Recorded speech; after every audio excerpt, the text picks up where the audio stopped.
안녕하세요. 기업 인수 매각 전문기관 한국M&A 종합연구소입니다. 동양생명 AB의 생명 인수합병을 추진하고 있는 우리은행그룹이 부당대출 이슈에 휘말려 인수합병의 전망이 엇갈리고 있습니다.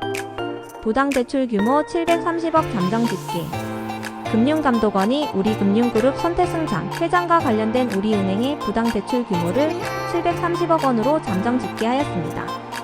이는 당초 확인된 350억 원보다 380억 원 증가한 수치입니다. 금감원은 4일 발표한 2024년 지주은행 등 주요 검사 결과에서 우리은행의 전체 부당대출 규모가 2,334억 원에 달한다고 밝혔습니다. 이 가운데 손 전 회장 관련 부당대출은 730억 원이며 현 경영진 취임 이후 발생한 부당대출 규모도 별도로 집계하였습니다. 현 경영진 취임 이후 451억 원 추가 대출, 123억 원 부실화. 금감원에 따르면 현 경영진 취임 이후 이루어진 부당대출은 451억 원이며 이는 전체 부당대출의 61.8%를 차지합니다. 이 가운데 123억 원이 이미 부실화된 것으로 확인되었습니다. 앞서 적발된 350억 원 중 84.6%가 부실화된 점을 고려하면 현재 정상으로 분류된 328억 원 또한 향후 부실화될 가능성이 크다고 금감원은 지적하였습니다. 이는 부당대출 문제가 과거의 일에 그치지 않고 현 경영진 체제에서도 지속적으로 발생하였음을 의미합니다. 금감원은 특히 금융지주 차원의 내부 통제가 실효성 있게 작동하지 않았다는 점을 강조하였습니다.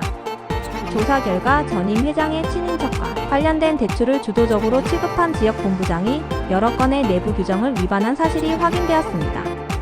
또한 해당 지역본부장은 퇴직 후 전임 회장 친인척이 운영하는 차주사에 재취업하였으며 부당대출을 취급한 지점이 그 이후에도 동일한 차주사와 부당대출 관계를 지속한 것으로 나타났습니다. 동양생명 AB의 생명 M&A 과정에서 절차적 문제 확인. 우리금융이 추진한 동양생명 ABL생명 통합인수합병 M&A 과정에서도 절차적 미흡이 확인되었습니다.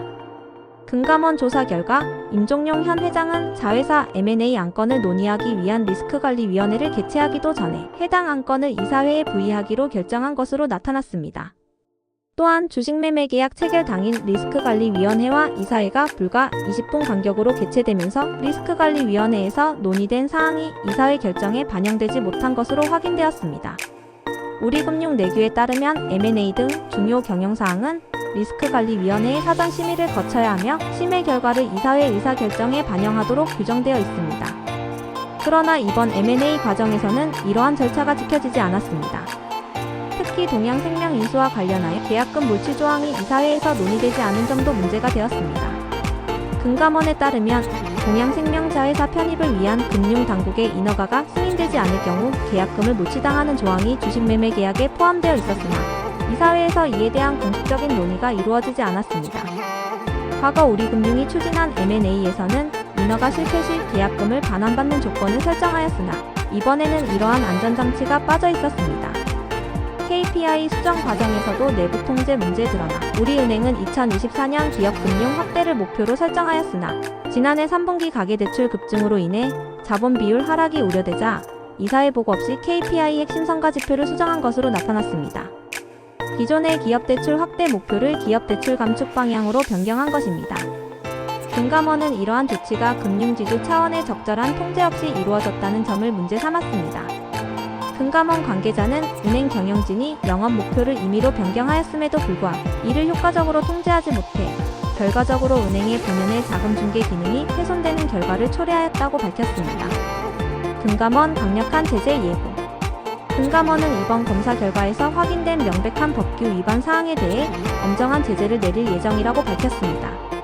또한 실효성 있는 내부 통제 구현, 건전성 리스크 관리 강화, 조직 문화 개선 등의 조치를 지속적으로 추진할 계획이라고 설명하였습니다.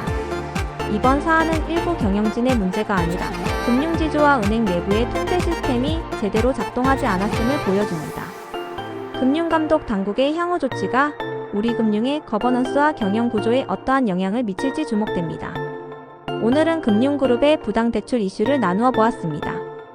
추가적으로 기업 인수 매각을 고민하고 계시는 대표님들께서는 저희 한국M&A 종합연구소를 찾아주세요.